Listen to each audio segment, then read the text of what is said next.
Hello, everyone, and welcome to the EV Geek Podcast, where we discuss all things EV. We are your hosts, Joel and Sebastian, and on today's episode, we are excited to welcome Patrick and Liv from the Mach-e vlog to the podcast. Liv and Patrick will be sharing their insights on electric vehicles and their personal experience of owning a Mustang Mach-e. Thanks again for joining us, and without further ado, let's welcome Patrick and Liv to the podcast.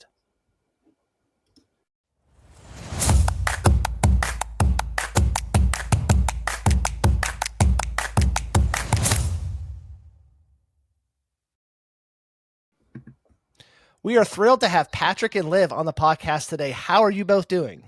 Awesome. Great. Yeah. How about you? We are doing good. It's late, but we're doing good. So before we dive into your Mach-e EV ownership experience and what you do with the Mach-e vlog YouTube channel, why don't you tell us and our audience a little bit about yourselves and how you two got into the EV landscape? It's a little bit of a long story, but we'll try to make it really short. Basically, like I always sort of knew, like my next car, I wanted it to be an EV, but I wasn't sure, because I had a 2011 WRX, and I'm like, I'm just going to keep that and drive that. It's been great. She had a 2018, no, 1998 Toyota RAV4. Woo! I'm an adaptive driver. I'm an amputee, so we needed something for his next car that I could drive, not his WRX. Not a stick shift. So he knew that the Mach-e was being revealed at the LA Auto Show in 2019. I like cars. I study industrial design. We're both into this. So we're like, let's just go and have fun. We did not expect that we'd fall in love with the car, that it would look amazing, and that we'd put a reservation in that day. But it was more of a like, just put the reservation in so you can touch the car, and then like we'll cancel it later. But as we started making YouTube videos about it, and like I'm a used car buyer, I'm a like keep your car for a long time. He's bought a new car or two, but kept it for a long time. But I was like, we're not doing this. It's way too expensive. But as he studied on the like cost of ownership and all the savings on EVs, all the advantages that an EV gives you, and shared it with this community that started growing with us of other people who were interested in the same thing. We evolved, ended up in the Mach-e. It was something that we were able to do, and we took everyone along for the journey. And I'll say, like I said, I knew my next car, I wanted it to be an EV, and I started doing my research. And of course, you start with Tesla. And I remember like going through like the Tesla lineup, when the Roadster came out, that was like cool car, but I'm not going to buy a Roadster, couldn't afford a Roadster. And then the Model S came out, and I'm like, love the look of it, but it is a big 4-door sedan. I didn't want that. And then the X came out, and I'm like, huge and expensive, really big and expensive. In the 3, I'm like, that's my car. Like, it's sort of like if you think about because I had a WRX sedan, I'm like, the 3 is like a perfect replacement for that. But she's like, we want a crossover or something, whatever, I ride a recumbent trike, so it was important to have a car that could be an everyday driver and that could actually fit my trike. If we're going on adventures, we were in Colorado, riding in the mountains and whatnot, and the Mach-e perfectly fit the bill. And I was getting to the Model Y sort of was like, now this is sort of the perfect Tesla car that we could get that would fit my need, my desire for something fun and electric, and her desire for something that fits us. And then of course the Mach-e was announced at about the same time, so we did a lot of cross shopping between the two. But I sort of grew up in a Ford family and loved the styling of the Mustang since I was born. So it's like it was electric. It was a crossover, and it had the styling that I liked. I had no attachment to Ford, but it looked awesome. So that was kind of like my next question. That was my first question. So were you like, that's kind of cool, because were you like, you weren't these diehard Ford owners that, you've always had Fords, had to have a Ford. You just said, hey, I kind of like this over all the other ones that are in the market right now. Oh yeah. Yeah. And of course, back at that time, because we're talking about like we put in our reservation. Well, the like early day reservation, first day at the LA Auto Show was in 2019. And then as we were going through the process of ordering it really at the time it was Model Y beat the Mach-e, to production, but then the Mach-e followed shortly after. So it was really just looking at those two. and they both had a lot to offer. And it's hard to remember, back then, but like at the time, the Mach-E was cheaper and got the tax credit, and Tesla had just, lost a tax credit. So it was like, it's cheaper and it gets a tax credit, and it's basically they're, fairly comparable. So it was sort of like, and I like the styling of it, personal preference. So, it was really down to those two, and I don't think we would have went wrong with either. But we're really happy with the Mach-E, and we have Grabber Blue. If anybody's familiar with the bright blue Mach-Es, that's the one we have, and we absolutely love it. That's one of the 2 colors to get. Yes. Yeah. What's the other one? The second one is the orange, the school bus yellow.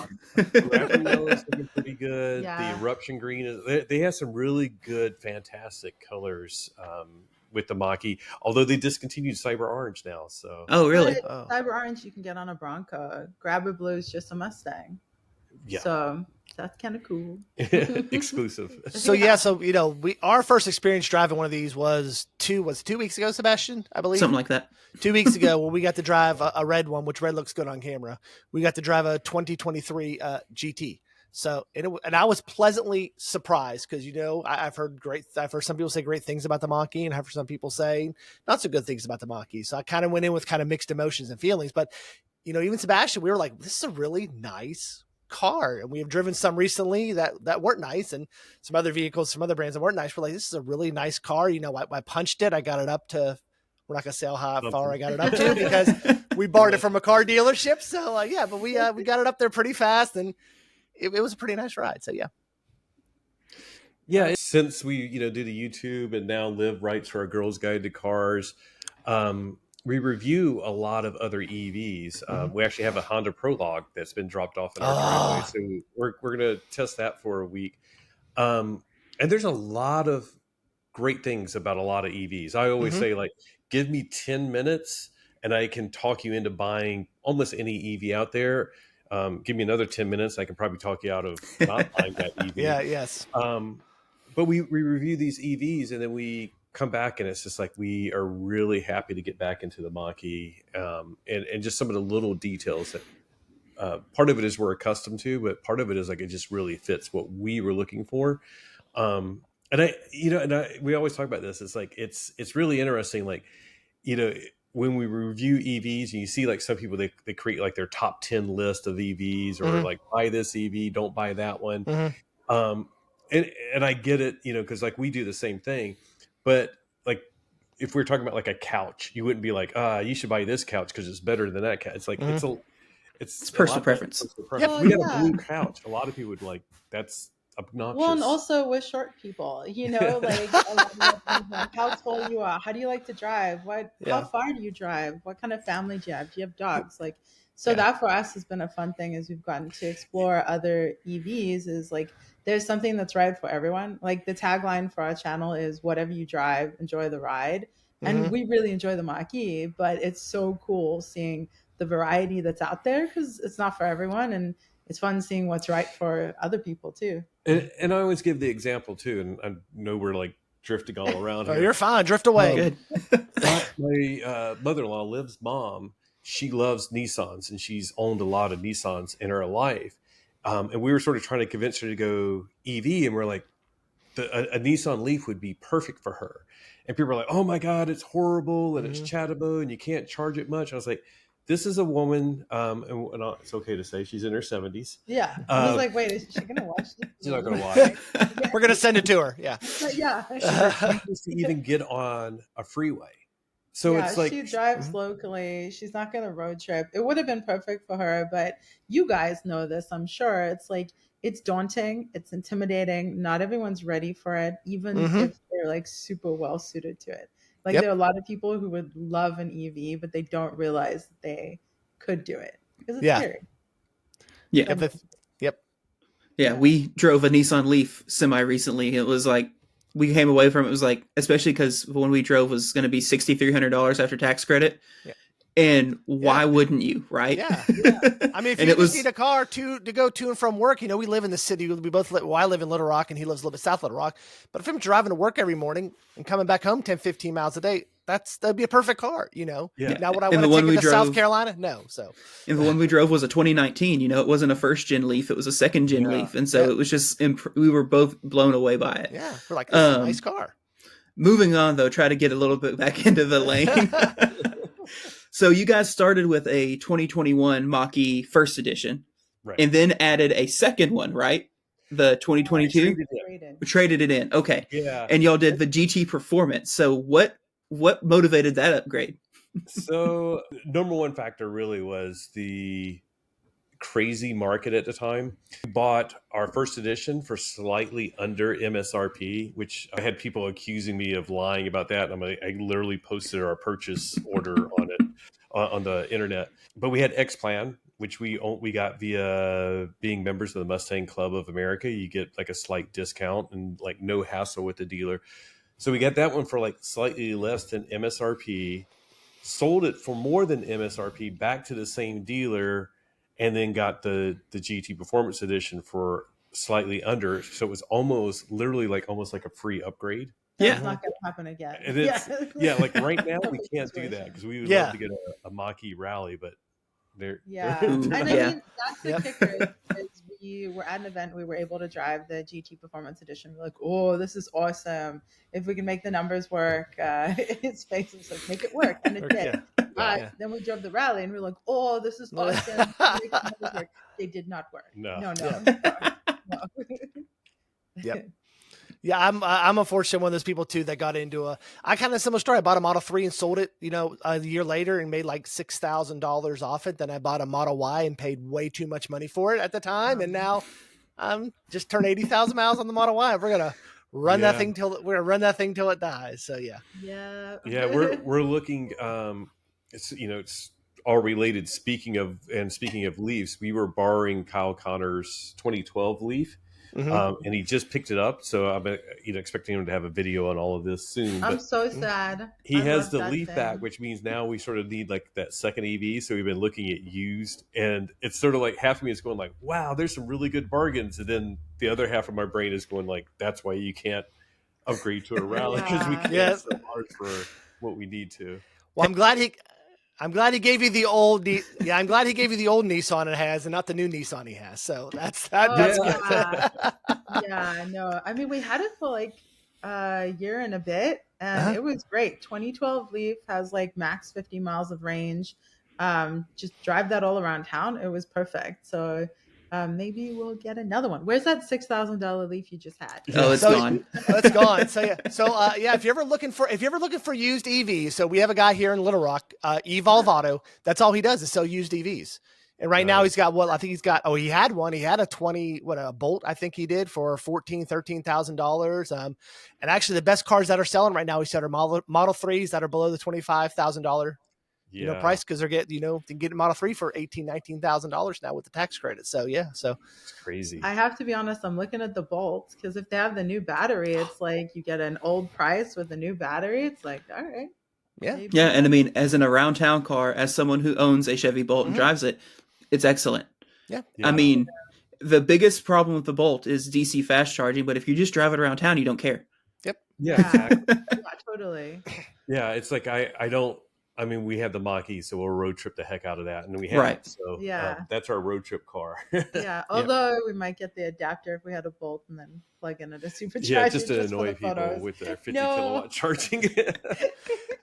Hey, I went on a little road trip to Northwest Arkansas last week for a Tesla Owners Club meeting, and I texted Sebastian. There was at the 350 station at EA, there was a Nissan and a Bolt both plugged into it. And I'm sitting there with an EV6 at the 150 going, come on, y'all. Yeah. Come on. That's fair. So, yeah. So back to the Mach-e, what are some of the standout features that you all particularly enjoy? And what are some things that if you call for right now on the phone and say, change this, what would those be? I'll throw the one thing to change quickly. Yeah. Ventilated seats. That's an easy add. That would be great. Not because I feel like I need it, but because when I have it, I'm like, this is a luxury upgrade I would appreciate. Yes. You know what I Oh, mean? yeah. But we don't live somewhere super hot. We need ventilated seats where we live. Yeah. Well, and you guys called out one of the other ones, and this one should be a super simple improvement, and that's adding charging speed to the screen. Yes. Yes. We've been hitting forward on that forever. A lot of our viewers are like, we need pet mode. That should be a simple change. Yep. I literally told Jim Farley that. Yeah. That was a request. Like, Yep. So it's relatively minor stuff. The standout features, we just did a like 2,500 mile road trip, and then another one up to San Francisco. We were on the East Coast, not in our Mach-e, but other Mach-es. Mhm.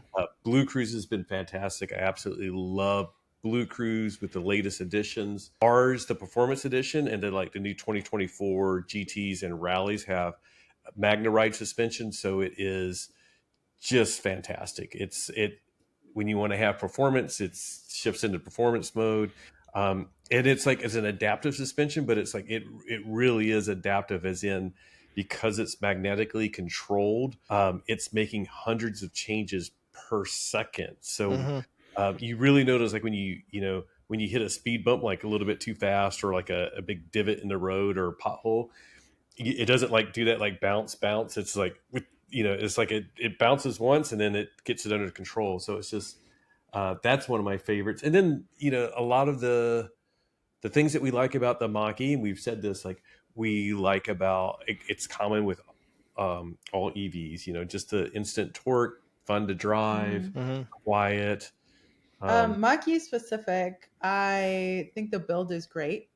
Mhm. It's a really nice build. I love the big screen and I love the dial. Like, I know it's a controversial thing. I think Sebastian, you might have said you didn't like it.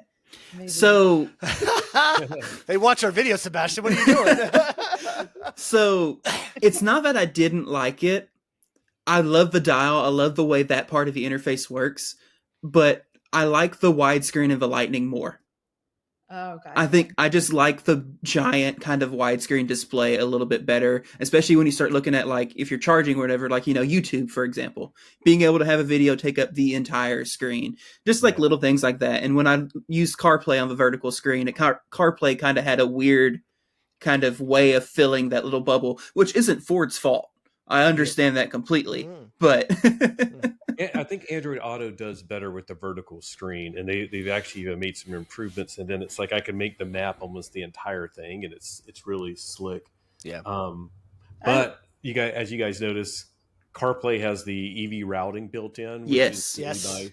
We like That's that. Yes. coming to the Mach-e very soon. So, I mean, not the Mach-e, to Android Auto very soon on the Mach-e. So we're excited by that, since we are Android users. But by the way, like, if you don't like the dial or whatever, like, I love hearing your input on the things you like or don't like, and I love that we all have different opinions. So for me specifically, as part of like my adaptive driving thing, is I can only use these two fingers on my left hand. So if I'm in the passenger seat and I want to like mess with the volume or even mess with the air controls, it's very easy for me to do with the dial. And like, there's some other features about the Mach-e that are ergonomically like easy and helpful, like the door, just popping the button and then it pushes it open. There's a lot that I like about it ergonomically that's helpful. That was one of the factors that we eliminated the Model Y, was because she has dexterity issues. Those the are very handles are really difficult. challenging. Yeah. And that's one that was like, I got a little bit irritated because there were some people who are like, "Oh, that's a stupid reason." I was like, "What do you mean it's a stupid reason? She has trouble opening the door." Yeah. Because of... And if I'm often in the passenger seat, I'm often opening the door with my left hand, like you're carrying something or whatever. So yeah, that bugs me. It's a personal thing though, but that's a great thing, right? But- we have variety now. Yeah. And that's why it was a good reminder to me, like as we're judging other cars, to go like, if it suits your needs, it's great. I wouldn't tell somebody, well, it's stupid to buy a truck because no one needs to carry stuff in the back. And I'm like, well, We obviously might not some need people to. do, just Yeah. not us right now. Yep. yeah, I'm a person. It's your money to spend. Whatever your reasoning for spending that money is, your like. If you want to buy a truck and not tow anything with us, totally up to you. Right. Yeah. Yep. So lots of road trips in the Mach-e. What's been your favorite one? Ooh. Ooh. Oh, I have to go with the recent one, Maybe because it's the most recent one. Yeah. But we were able to borrow a Mach-e and go do the Salem, Massachusetts Haunted Happenings Parade, like the kickoff to the Halloween season. I love dressing up. I love all that stuff. So that was a huge highlight. They had like a sustainability section. So we drove up to Salem from Boston. Yes. We just finished this trip. So everything's still I had a friend, a childhood friend who actually in South Carolina, she went up to it too. So yeah, she took pictures. Yeah. So awesome. She took pictures. I'm like, why are you doing that? She told me the whole thing about it. I was like, oh, cool. So yeah. Oh, it's so fun. Yeah. And it was super fun. And so we were in the sustainability section and there's like people dressed like heat pumps and vegetables. Like it was ridiculous and great. And then we did a group ride with the Mach-e Club out there and the Lightning Club. And that was a good weekend. We've done driving the East Coast. Vegas trip from Denver to Vegas, from San Diego to Vegas, from Denver to San Diego. So a lot of like West Coast stuff. So I think one of the ones I really liked was this July we went from like San Diego to Albuquerque, Santa Fe, and then up to Denver. And part of it is like we did that trip in 2018 in like a gas guzzler van. Yeah. And then I did it many years ago as a kid as well. So it was like, it brought back memories, but it was also really cool to see like, you know, what it was like in thinking about it, you know, doing that trip with a gas car and then now with an EV and how different it was. And of course we actually got the over the air update to get the latest version of Blue Cruise. It has like lane changes and lane repositioning like the weekend before that road trip. So it was also like, this thing is it's like, it made the road trip so easy. She showed a cup while you're talking. I know. Well, they did this thing called Blue Cruise Summer. So anyone who like tagged Blue Cruise Summer, they sent a mug too, which is really sweet. So it's a really good mug. So it's like, oh, cool. I remember the road trip when I drink out of this, which is like 4 times a day, like all day. So I agree with you. That was a great trip. And incidentally, full circle, that was back when we first started doing YouTube videos.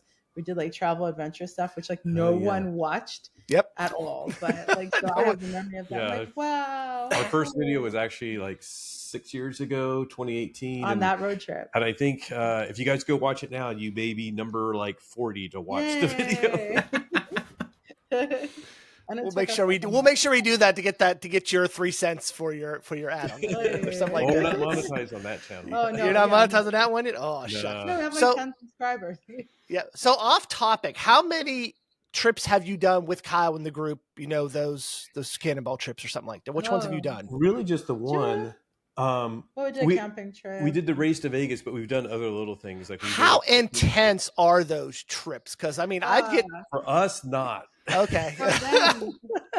Which is why he's like, because like he did invite us to do the cross country, the I-90 trip. Which sounded intense. He's like, you guys are always invited, but you guys like, I think he's gonna stick us with somebody that's going to really push us because we're the type that we're charging and it's like, there's an Aria charging. Let's go talk to him. You need to be with Dave. You need to be in Dave's car. Yeah, exactly. we on the race to Vegas, we stopped in Green River and we see a Mach-e pull up and it has like a bunch of extra cameras like strapped to it and like Ford's 1-800 number on it. And there's like 2 engineers and like 3 laptops in the car. And I'm like, what are you guys doing? So we spent like 15 minutes trying to get them to tell us what they were doing. To be fair, we were already losing by then. Irreparably lost. And then we saw our first Lucid charging on that trip in somewhere, St. George. Mm-hmm. And so we were like talking to the guy and he's just like, but it is intense. It is super fantastic. Kyle is like booking it as you think he would, like getting out the car while it's still moving. Go.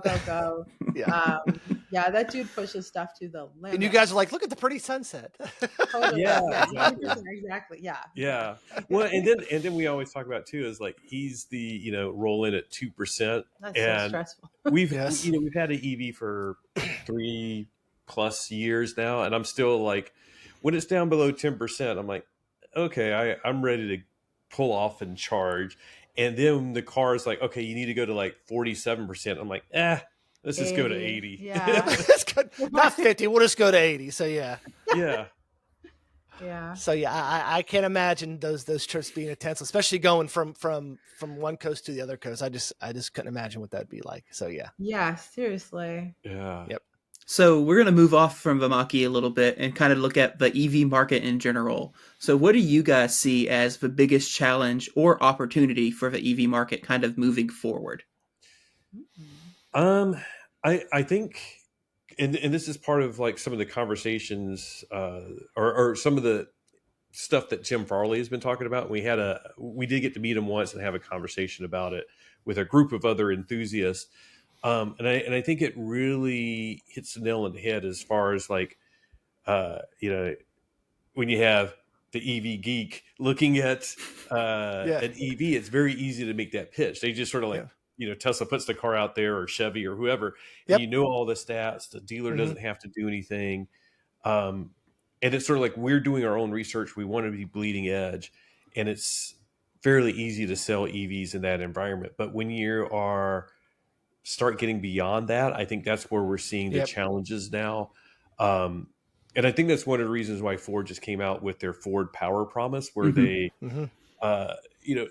some of it is simple things like they're going to install a home charger for anybody that buys a Mach-e or a Lightning, which I think is fantastic. That's way better than giving people free public charging, which I actually hate.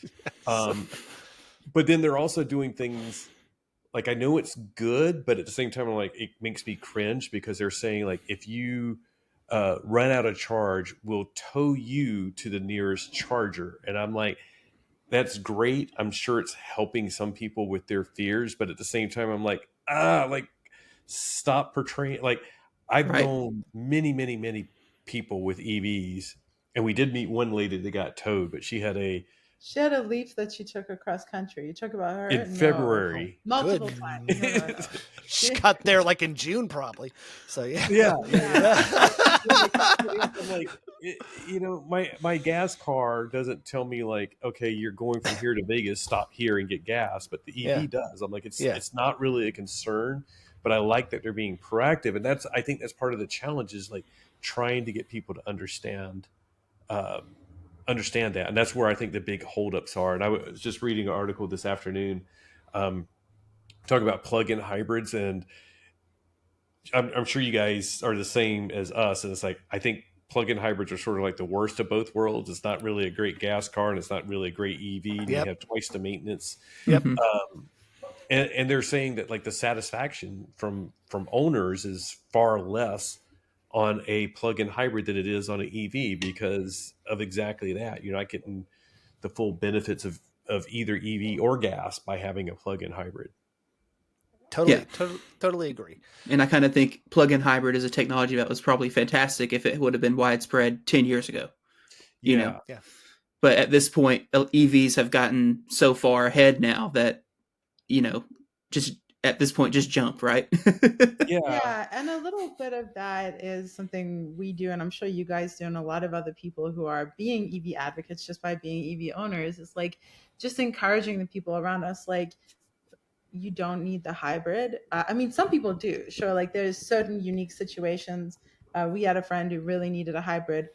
But the people who don't, just encouraging them of like, here's the reality. And it doesn't have to be like super nitty gritty or stressful. It's just like, this will work great for you.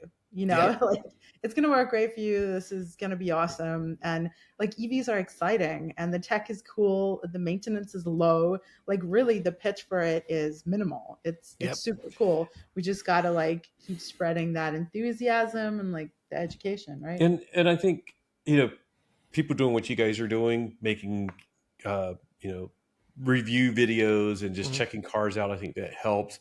Doing the road trip videos like you guys do, we've done, I think that's helping. I mean, we get a lot of comments about that. And then I think what is going to help as well is like, sitting out front, we have that Honda. So like, if you are a Honda fan and you're like, I have had my past 5 cars are Hondas, I'd like to go EV, but I don't know if I want to go Tesla. And then you roll up to your Honda dealer and he's like, hey, you want to check out this Honda? Whether it's a good EV or not, we won't talk about Toyota and Subaru, we do. Yeah, exactly. and that's sort of and it actually related because Subarus are huge in Colorado, and we lived in Colorado for 20 some years. A lot of our friends were like, "Tell us about the Subaru. Tell us about the Subaru." And I actually had one of my former Colorado friends. He actually lives in Lake Tahoe area now. He bought a Solterra and he loves it. He doesn't take it on road trips, but he's like, it's fantastic. It has the ground clearance for getting through the snow. The all-wheel drive is fantastic. But it's sort of like he had that mentality already of like, if I'm going to be driving in the snow a lot, I want a Subaru. And I think that's going to help a lot. The Toyota fans are going to buy their Toyotas. The Honda people are going to buy their Hondas, and Ford fans. My brother, I think he's only bought Fords, not like me. I've went around and deviated Subarus and whatever. But he said he started looking and he was like, well, by the time I priced out a Ford Escape to what I wanted, it wasn't much more to get like a base Mach-e. So he's just like, well, I sort of want the cool factor of the Mach-e, with all the tech and the gear and stuff. So I think it's going to help quite a bit. And having variety. One of the things I learned was we have like 250 different car models sold in the US.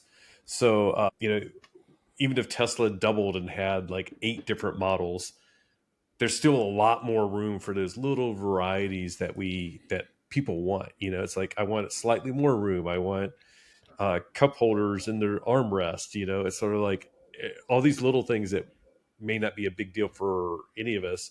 It's going to make a difference for people. But as far as the EV future, like right now, I think that's also where it's shining, is that there's so many more opportunities for people in different price brackets.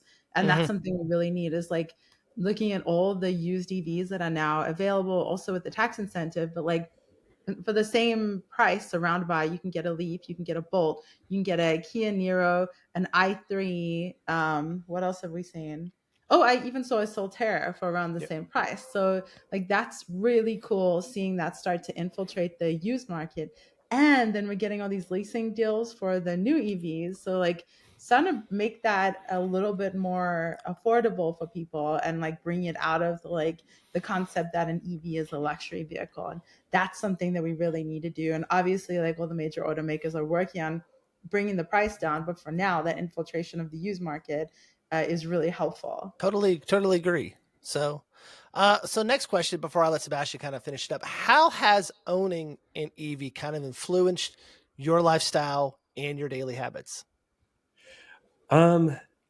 It's interesting because I like it, and we've talked to people. Like we went to a renewable energy conference a month or so ago.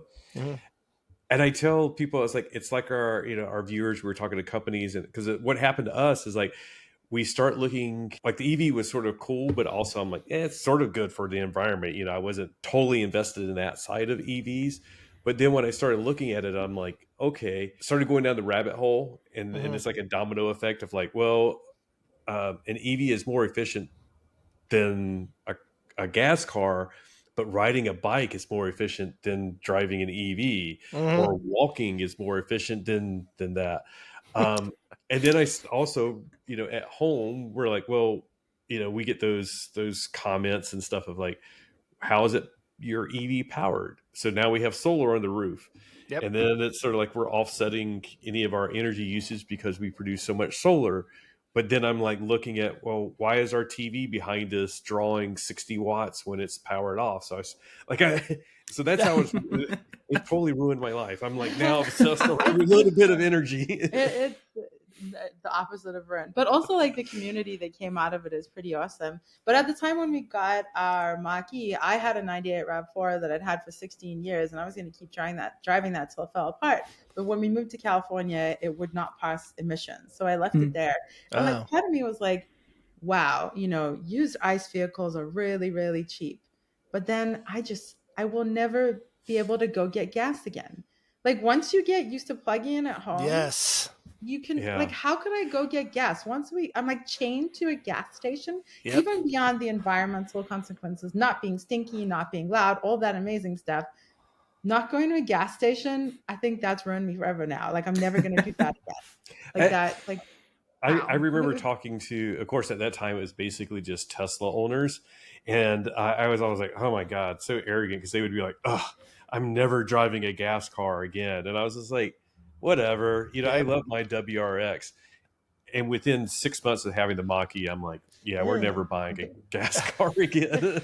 Yeah, my wife's Kia was in the shop for about 2 weeks. My mother-in-law backed into it, and they gave us the rental car was the Chevy Malibu, and I'm like, oh my God, I hate stopping at the gas station. It was just. Then after that, we got a Kia Sorento, which was a nice new car, but after the week with the Malibu, I'm like, I do not like stopping at the gas station. I don't like that it doesn't have instant torque. When I press the gas down or pedal down, it just squeals tires at me and things like that. So yeah, I just didn't. Yeah, I'm spoiled. Yeah. And then also the fact that like anything other than an EV, even hybrid, it just feels like a downgrade. Like, not to diss it, but like, no, it does. It feels premium. It feels powerful. Even a Leaf feels powerful. It's like, yep. Yeah, we're burned. Yeah. All right. So before we wrap up, let's talk a little bit about you guys. Talk about your YouTube channel and all your social media stuff. So what inspired y'all to kind of get started on this road? Liv talked about it a little, sort of, because like we watched a lot of YouTube. We saw like travel YouTubers, and we sort of thought like that would be fun. So we sort of dabbled in like taking trips to like St. Louis and Seattle and making videos about it. And both of us always enjoyed documenting stuff and creating. So it was just a natural evolution. If you've ever thought about making a YouTube channel, do it.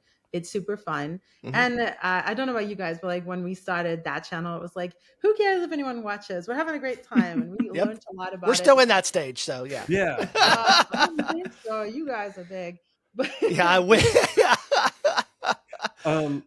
But I don't remember this, but Liv remembers it. But like when we were at the LA Auto Show and we put in the reservation on the Mach-e, as we were walking away, and of course I had seen some Tesla YouTubers at that point already.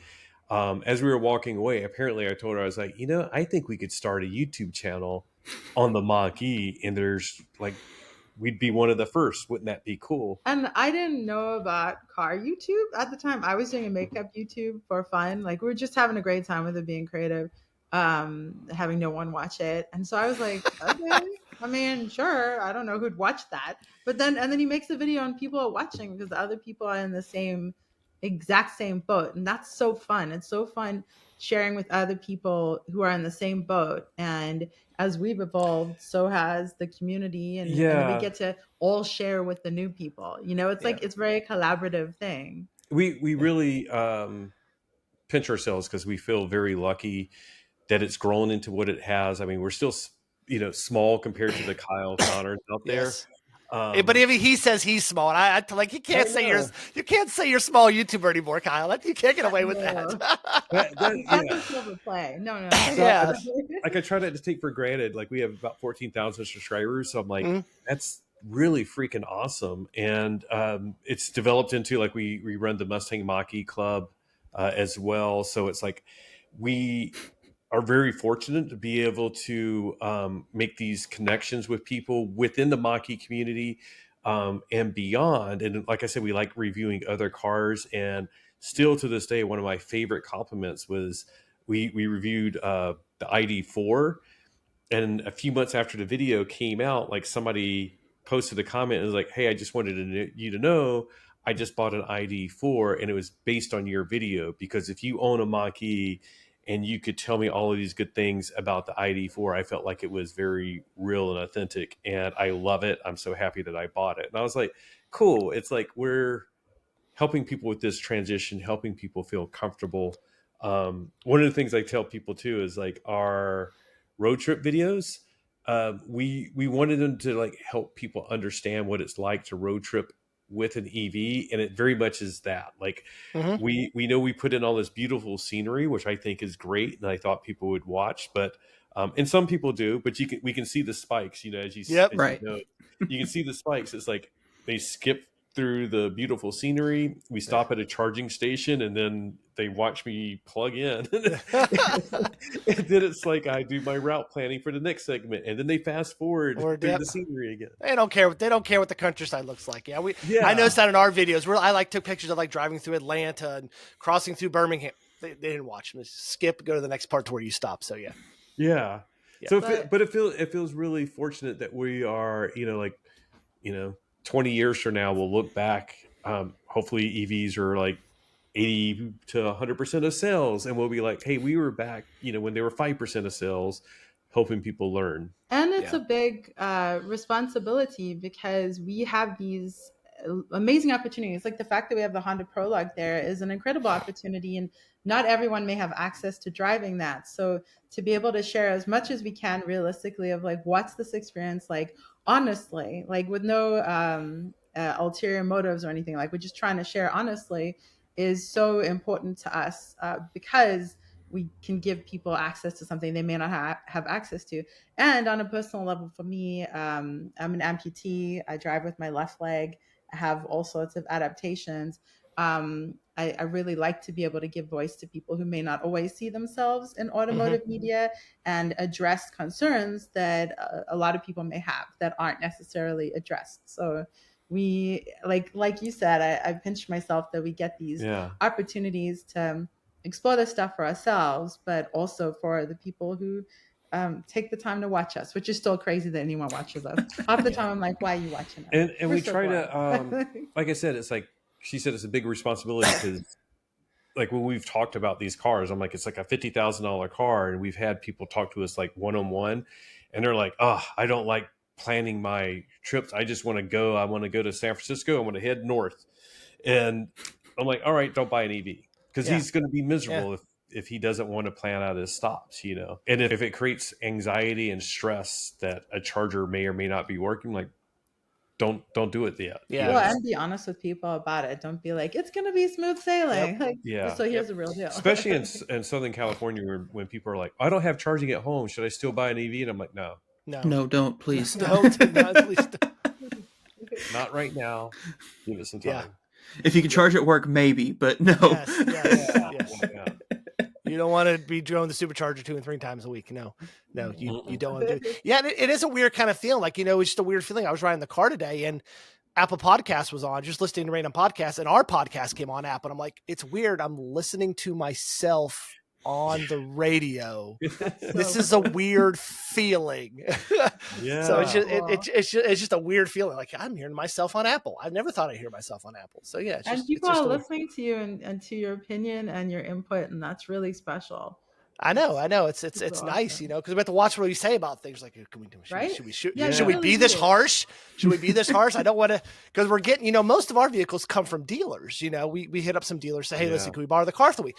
I don't want to be too harsh on a car, and then we don't get any more cars from them. So, but we got to be honest too with them. So we try to be honest without being harsh. So yeah, and it's a fine line. Like I said, give factual, not critical. 10 minutes, and I can fill your ear with 100 reasons why to buy pretty much any car, even the Fiat 500e. Bottom line, way overpriced, but if you ignore the price, that was one of my favorite EVs that we drove. They do have a good leasing deal right now. Yeah. Was that the one, Sebastian? Was that the one? Was that the Drive Electric event on the golf course? The one that came late. No, that was an i3. Oh, okay, gotcha. Yeah, I thought I was the one that pulled up at the end there that wanted to ride the bikes or something like that. So yeah. Gotcha. So gotcha. It looks like a doll's shoe. That's what it looks like. It's a little doll shoe. The doll shoe. I'll have to see what you're thinking about. I don't know. He's gonna need a drawing on that. Give me a drawing. Yeah. Well, Liv and Patrick, thank you all so much for joining us today. It's been great chatting with you. It's been great hearing your stories. You can find a link to the Mach-e Vlog YouTube channel, as well as their X page and website in our show notes. Just scroll on there and take a look at them. I highly recommend subscribing, as well as heading over to X and giving them a follow there. Don't forget to subscribe to our YouTube channel and hit that notification icon. Again, thank you, Liv. Thank you, Patrick, for joining us today. And we'll see you again on our next episode. So long, everyone. Yay.